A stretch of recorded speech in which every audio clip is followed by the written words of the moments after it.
무너지는 경찰혼, 심각성과 대책. 유동열 자유민주연구원 원장, 전 치안정책연구원 선임연구관.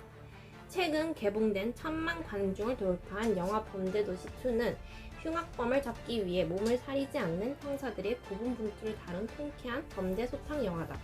이 한편의 영화가 경찰에 대한 그간의 부정적 인식을 상당 부분 불식시켰다.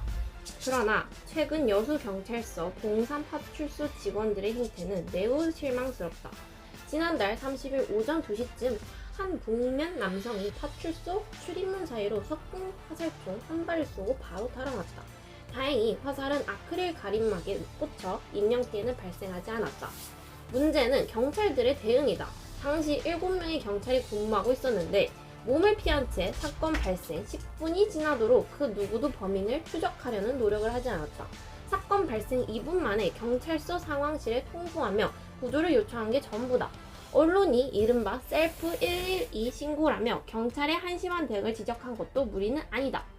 더 놀라운 사실은 사건 보도 직후 경찰청 블라인드 게시판에 부실 대응을 지적하는 글이 올라오자 너라고 안 그럴 것 같냐? 목숨이 2개냐? 석궁 쏘는데 피해야지 등의 의견이 올라왔고 이에 호응하는 경찰이 상당수 있었다는 점이다.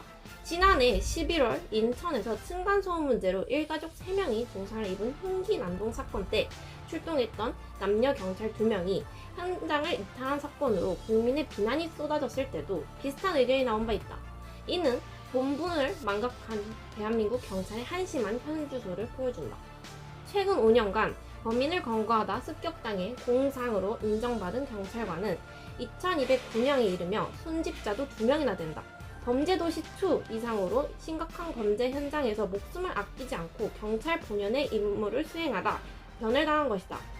6.25 전쟁 때에는 나라를 지키기 위해 당시 전체 경찰의 3분의 1에 해당하는 17,626명이 전사하거나 부상당했다.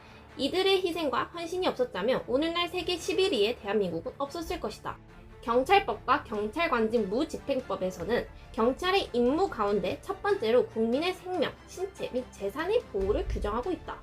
이를 망각하고 목숨이 2개냐고 떠벌리는 것은 살벌한 치안 현장에서 몸을 아끼지 않고 근무하는 대다수 동료 경찰들을 모독하는 행위이다.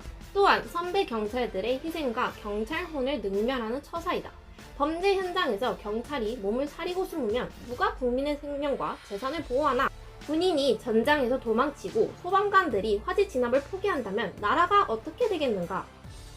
일련의 사건들은 경찰권의 비대화에 따른 통제책으로 행정정부가 추진 중인 경찰국 신설에 더 많은 힘을 실어준다.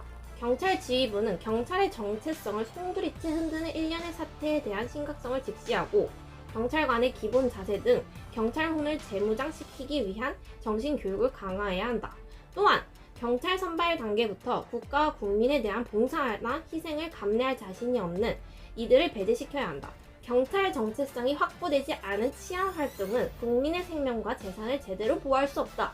강도 높은 자기혁신을 통해 경찰의 존재 이유를 국민에게 보여주고 무너진 신뢰를 회복하기 바란다.